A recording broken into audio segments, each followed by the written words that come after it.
todos ustedes saben, hemos presentado este día, ¿no?, la noticia y también la nota en la cual la Primera División dio a conocer el hecho que ha contratado, así lo ha dicho el presidente de la Primera División, un asesor de arbitraje para la Primera División. Y está con nosotros aquí el licenciado Elmer Arturo Bonilla, a quien le decimos gracias por venir, por acudir al llamado. Elmer, qué gusto tenerte acá. Hola, ¿cómo estás, Roberto? Gracias por la invitación a todos los televidentes. Y bueno, en un contexto interesante, ¿verdad? Que como ya lo habíamos platicado antes de entrar al aire, es un hecho quizás no inédito, pero que se vuelve a repetir y necesario. Y tal vez adelantándome, ¿en qué contexto se da? Pues no es el concepto que cualquiera puede entender de un asesor, el asesor arbitral, que es el que va al partido a calificar a los 4 árbitros y dar un informe técnico de la actuación y ayudarles a los árbitros en el desarrollo. No es en ese contexto que yo vengo con la Primera División, sino en el contexto de asesorar en la materia a los equipos de la Primera División, a la liga de la Primera División, para que ellos puedan, digamos, sacar conclusiones de qué es lo que está pasando. Por ejemplo, a través de informes técnicos, documentando los hechos, presentando un análisis, conclusiones y recomendaciones, de tal forma que ellos puedan enseguida hacer su propio análisis para la toma de decisiones, ¿verdad? Entonces es asesorar a la Primera División en materia de arbitraje y reglas de juego. Ok, perfecto. Vamos a entrar un poquitito en contexto, ¿no? Así. ¿Cuántos, para mucha gente joven, déjenme hacer este ejercicio para mucha gente joven, ¿cuántos años en el arbitraje? Vamos a ver, de manera activa 22 años, dentro de los cuales 12 fueron como árbitro internacional y los 22, digamos así en general, dentro del ámbito nacional. Perfecto, escarapela FIFA también. Sí, 12 años en ese contexto. Bueno, ok. Ahora sí, entremos. ¿Cómo se da la llegada a esto? ¿Cómo se da el acercamiento de la Primera División hacia tu persona? Sí, anteriormente la Primera División me había solicitado una propuesta en relación a ese tema del asesoramiento en materia de arbitraje y reglas de juego, y les había hecho una propuesta. Posteriormente, pues creo que en su momento no fue como que una aprobación al punto de realizarlo, pero pues enseguida en este torneo, antes de iniciar el torneo, que valga la aclaración, no ha sido una situación dentro del contexto de lo que hemos visto en estas 10 jornadas, sino que antes de esto ellos ya habían tomado la decisión como liga para buscar un asesor en esta materia. Y luego, pues obviamente el tema de qué es lo que ha sucedido en estas 10 jornadas ha apurado, ¿verdad?, que esta situación se lleve de manera más urgente, porque creo yo que es una forma muy inteligente de la Primera División de decir, bueno, posiblemente nuestro enfoque en tema del análisis de lo que está pasando de las decisiones arbitrales no sea la adecuada, y pues como es lo correcto, tenés que buscar a alguien que conozca la materia, ¿verdad? En este caso, reglas de juego y arbitraje, para tener un informe y de acuerdo a ese informe técnico ellos puedan tomar decisiones en lo que respecta a sus intereses. Perfecto, hasta ahí vamos bien, pero esa asesoría, yo para aclarar varios puntos, ¿no? Esa asesoría que vos vas a dar a la Primera División también incluye un recorrido por los equipos para leyes de juego, para explicar reglamentos, situaciones de juego. Pregunto esto porque durante mucho tiempo también se ha hablado con respecto a eso, porque ¿por qué no se acercan a los equipos para explicarle a los jugadores? Porque a veces los reclamos hacia los árbitros por parte de los jugadores o a veces de los técnicos es por desconocimiento de regla. Sí, está dentro del paquete el llevar esa parte pedagógica, educativa dentro de los equipos y jugadores de la Primera División. Pues obviamente para ese elemento, ¿verdad? Aunque, como te decía, por el tema de lo que está sucediendo en las últimas 10 jornadas, hay un tema de interés principal, ¿verdad? Que es saber qué está pasando con el desempeño de los árbitros en los partidos de Primera División. Y pues obviamente hay patrones, ¿verdad?, que uno puede identificar de tal forma que pueda sacar conclusiones fáciles, pero no vamos a irnos por lo fácil, porque obviamente tiene que ser algo elaborado de tal forma que enseguida se puede hacer las recomendaciones respectivas. Pues obviamente la idea de la Primera División es poner atención al tema de arbitraje, que alguien dirá, lo ideal sería que el arbitraje se encargue de ellos mismos, pero la Primera División ha hecho acercamientos con la comisión de árbitros, con la gente del arbitraje, de tal forma de pedir una explicación de qué es lo que está pasando. y al no obtener una respuesta como corresponde, pues obviamente ellos tienen que buscar sus medios. A ver, Elmer, y ya tuviste tu primer informe, ya nos enteramos que tuviste tu primer informe. ¿Qué has sacado en conclusión de lo que has visto en tu primer semana de trabajo? Pongámoslo así, en tu primer semana de trabajo, aunque sé que no, pero pongámoslo de esa manera, en tu primer semana de trabajo. Vamos a ver, aquí hay un tema que podemos identificar, que es el hecho de que el arbitraje en los últimos 3 torneos pareciese que va incrementando el margen de error y la incidencia en los partidos. Lo primero es que tenés que identificar que en los últimos 3 torneos, los 2 post pandemia y luego ya en la apertura donde ha habido descenso y ahora con esta clausura que también incluye la parte del descenso, tenés la misma lista de árbitros. Son árbitros que en otros momentos han demostrado muy buen desempeño y ahora hay situaciones recurrentes con los mismos árbitros en partidos claves, y entonces la pregunta es ¿qué es lo que está pasando? Y para eso obviamente se necesita primero una respuesta técnica, para luego pues poder identificar si también dentro de la parte administrativa hay situaciones dentro de las que están fallando en la toma de decisiones, en la parte de formación, entendimiento. Pero si te vas a priori, lo primero que ves es que hay árbitros que no están corriendo dentro de los partidos. Y vos decís, entendés que están los árbitros ahí presentes porque han aprobado las pruebas físicas. Aprobar las pruebas físicas no te da automáticamente la condición física para un partido para tener un buen desempeño. También es importante la actitud. ¿Y por qué la actitud de los árbitros no es la mejor para afrontar los partidos? Es la primera pregunta a realizarse, ¿verdad? Entonces, pero bueno, ese es un elemento ya un poquito más de carácter cualitativo. Si nos vamos a los números, pues obviamente es el tema de las incidencias, de las decisiones arbitrales claves en partidos y en momentos claves. Y tomando en cuenta que el hecho aquí es que en este torneo hay descenso, pues obviamente debe de haber un punto en el que debe de haber mejora. Ya después de 10 jornadas debería de observar una mejoría y que no lo está viendo, ¿verdad? Sino que cada vez ve situaciones de carácter grave en los partidos que marcan un punto de inflexión. A ver, primero, ¿vas a tener vos acercamiento con la comisión de arbitraje?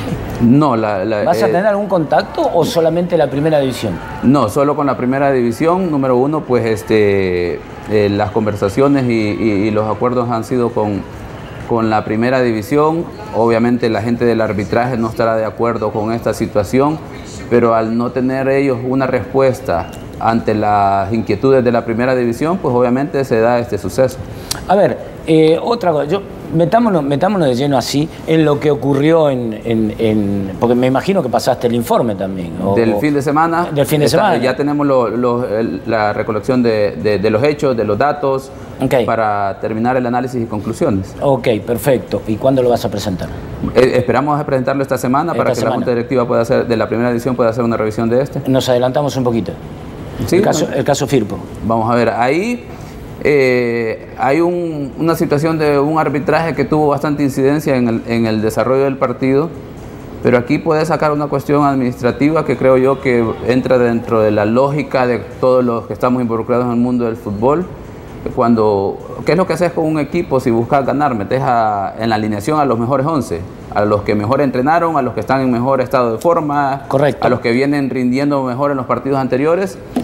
Y a pesar de que cada equipo arbitral tiene cierta responsabilidad en el Firpo FAS, vos podés quitarle cierta responsabilidad al equipo arbitral por las situaciones del partido, porque tenés a un árbitro que más allá de lo que podés calificarlo en términos de su desempeño anterior, lo has designado en el torneo anterior 2 partidos, en octubre para ser preciso, uno contra Jocoro Firpo en Tierra de Fuego, posteriormente el 20 de octubre su último partido en Jocoro FAS, y tenés un partido entre Firpo y FAS que más allá de cualquier circunstancia de que el estadio no va a tener aficionados y todo lo demás, vos no deja de ser de alto riesgo. Vos tenés que entender que el Firpo FAS puede convertirse en un partido de intensidad media a alta, que es precisamente lo que pasó. Y pues obviamente para poder entender las dinámicas de juego tenés que poner al árbitro o a los árbitros que estén en esa misma dinámica de los equipos.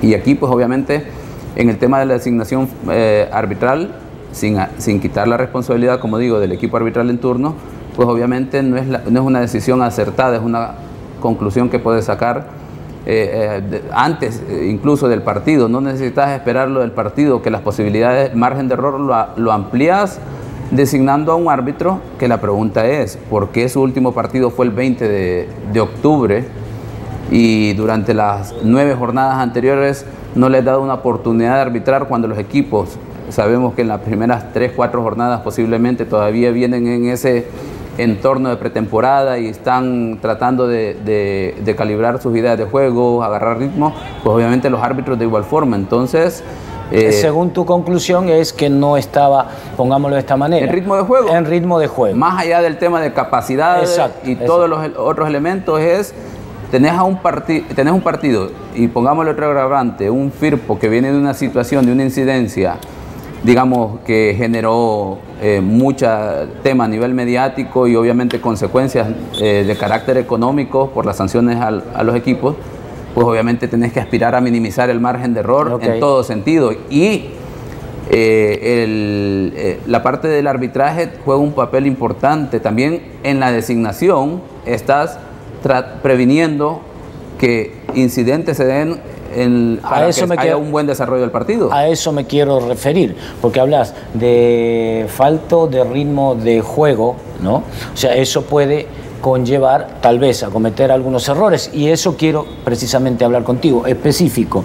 La expulsión de Jefferson Polío, el penal que se cobra a favor de FAS y después el gol, ¿no? O sea, así, rápidamente, ¿qué conclusiones puedes sacar bajo estos 3 puntos? Vamos a ver. Primero lo de Polío. La primera de Polío, tenés que entender que hay 2 jugadores que van en disputa del balón.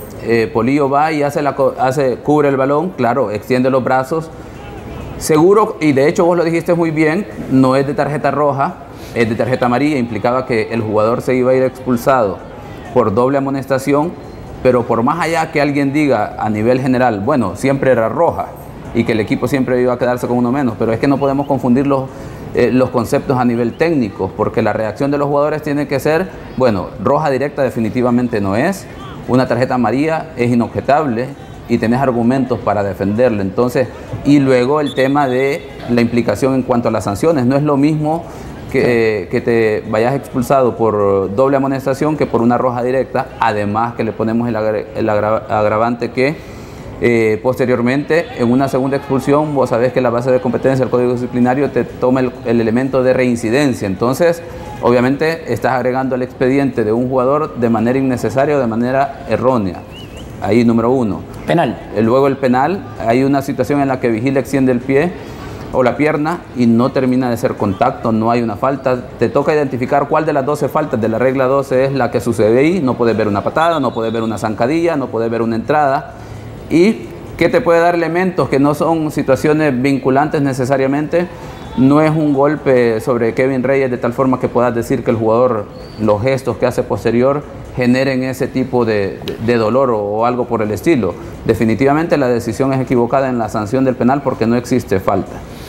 Me queda, antes de pasar con el gol, a mí me quedó la duda, y con respecto a este partido, no sé si estaba con Carlos, pero la jugada en donde viene el gol de FAS, patea Landaverde, hay una barrida de Vigil, a título personal, ahora ya que estás acá lo aclaramos, a título personal, patea primero Landaverde, después viene la barrida.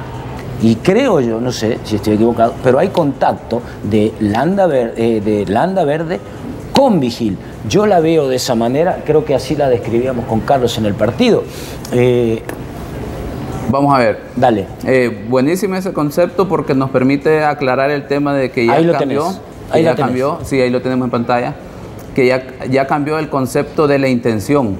Ahí a finales de los 90, principios de los 2000, ya el tema de la intencionalidad es un elemento que ya solo te queda para aquellas manos donde el jugador mueve el brazo deliberadamente para buscar el balón, que es que tomas en cuenta la intención. Pero luego para las faltas es qué es lo que sucedió. El árbitro tiene que identificar el hecho. Y obviamente aquí va el tema de la habilidad de los jugadores, la rapidez, los tiempos y espacios, en timing sería de acuerdo a los entrenadores, que a pesar de que Vigil obviamente va y busca el balón, atajar el balón, hacer una barrida, pero termina yendo con los tacos por delante, Landaverde va con la velocidad de tal forma que le gana el tiempo y espacio a Vigil y termina pateando y termina anotando en gol. Pero el lanzamiento de Vigil va con los tacos por delante, termina de contactar sobre el tobillo de Landaverde y esto se convierte en una entrada. Luego el tema de los conceptos de si es imprudente, temerario o uso de fuerza excesiva, por la distancia, velocidad y la forma que va con los tacos por delante, tenés que concluir que es una entrada con uso de fuerza excesiva y esta sí, debió haber sido tarjeta roja y el árbitro termina amonestando porque en su momento entenderé que la considera una situación temeraria. Pero es una aplicación, si vos observás en dos acciones técnicas específicas, que la aplicación de conceptos en relación a imprudente, temerario, uso de fuerza excesiva, completamente equivocado. Muy bien. El gol. Es otra acción que, por ejemplo, vamos a poner contexto a esto también, para que veas que no hay una uniformidad en la aplicación de las situaciones o del criterio y las reglas de juego. ¿Sí? Ahí la tenés. Aquí la tengo jugada. también en la otra No hay pantalla. falta de Rugama. No hay, en vivo hiciste la narración de que, número uno, no hay posición de fuera de lugar. Okay. Número dos, no hay una falta que puedas observar. El salto del jugador de Firpo es muy bien en tiempo y espacio. Y posteriormente, pues obviamente queda la situación que nos termina de concluir que el árbitro o el equipo arbitral decidió que esta había sido mano, cuando amonesta a Steven Vázquez. Lo amonesta porque, según el árbitro o el equipo arbitral, se auxilia de la mano para poder anotar un gol. Pero definitivamente es una apreciación errónea. Te decía, te voy a poner contexto. Si recordamos, además, me permitís, el árbitro sí, está allá, lejos. Exacto, la posición del árbitro, mira, es completamente la menos viable en este caso para tomar una decisión. Entenderemos que es el árbitro asistente el que le termina auxiliando. Y vamos a ver, contexto, te decía, Alianza Platense, el gol de Michel Mercado, que es una circunstancia bastante similar y quizás más a extremo en relación a esta.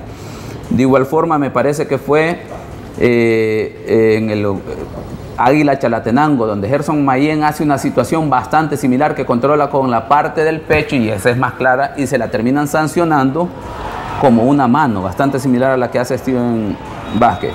Si querés analizar en términos de la situación aquí, si Steven Vázquez hubiese controlado el balón con el brazo o con la mano en ese caso, y entenderemos la mano abajo de la axila o la manga, como la cataloga y la identifica el IFAB ahora, estamos hablando que el control dirigido que hizo hubiese sido diferente porque le mata la fuerza del balón que llevaba en ese momento. Digamos, tratando de hacer una descripción de las posibilidades de la acción. Sin embargo, tenemos que quedar claro de que en esta acción hace un control entre el cuello y el hombre de manera orientada que permite que el jugador termine de ejecutar la acción completamente. Y pues obviamente él se ve sorprendido en un instante cuando ve al árbitro asistente con la bandera preguntando qué es lo que sucedió, ¿verdad? Okay. Volvemos al punto, ¿verdad? Que ya llevas una situación de cúmulos en un solo partido y te vas a revisar el tema de la decisión. Antes de la designación fácilmente decís la posibilidad de margen de error es muy alta por el tema de que el árbitro no tiene ritmo de juego. Más allá del tema, si queremos entrar al tema de capacidad y todos los experiencia, conocimiento de las reglas, otras evaluaciones que entenderé estarán pasando los árbitros y con base a eso debería ser la designación, no estaban presentes por el tema de continuidad y ritmo de juego. Elmer, quisiéramos seguir hablando un montón. Porque por mí con gusto, ¿verdad? Pero sabemos que hay tiempo limitado. Sí, tiempo. Te voy a hacer cortita porque ya me está pidiendo Miguel el tiempo. A ver, Alianza FAS, mañana. Alto riesgo. Es un partido que sabemos que... De alto riesgo. Como lo dijimos, igual que el Firpo FAS, un partido que sabes que en cualquier momento puede pasar de intensidad media a intensidad alta, por las características de los equipos, por toda la situación de este juego. Está nominado Elmer Martínez. Elmer Manuel Martínez, que vamos a ver, qué bien que en este caso me parece que han hecho una buena decisión, porque Elmer Manuel Martínez es un árbitro que ha estado subutilizado por la comisión de árbitros. Perfecto. Porque es un árbitro que sabes que le pone seriedad a los partidos, que tiene una personalidad definida. En la mayoría de juegos te ha resuelto situaciones de conflicto, situaciones de partidos de alta intensidad. Si no recordemos aquel partido, el torneo anterior, no de los cuartos de final que jugó FAS, sino en el anterior donde se jugó el primero FAS limeño en el Oscar Quiteño y se tuvo que resolver en Santa Rosa de Lima. El árbitro de ese partido fue Elmer Manuel Martínez, cierto, con una personalidad firme, certero en lo que tiene que hacer. Y ya, la última, y nos despedimos porque no te quiero. ¿Se van a hacer públicos los informes que vos vas a mandar por parte de la primera? Esa es una decisión que le corresponde a la Liga y a la Junta Directiva de la Primera División para saber si ese elemento va a estar el hecho de que lo hagan público o no. Muy bien. Señor Elmer Arturo Bonilla, muchísimas gracias. Gracias a ustedes por la invitación y estamos a la orden como siempre. Un placer enorme hablar con vos. Gracias. Bueno, seguimos así. Rápidamente nos vamos a ir hasta...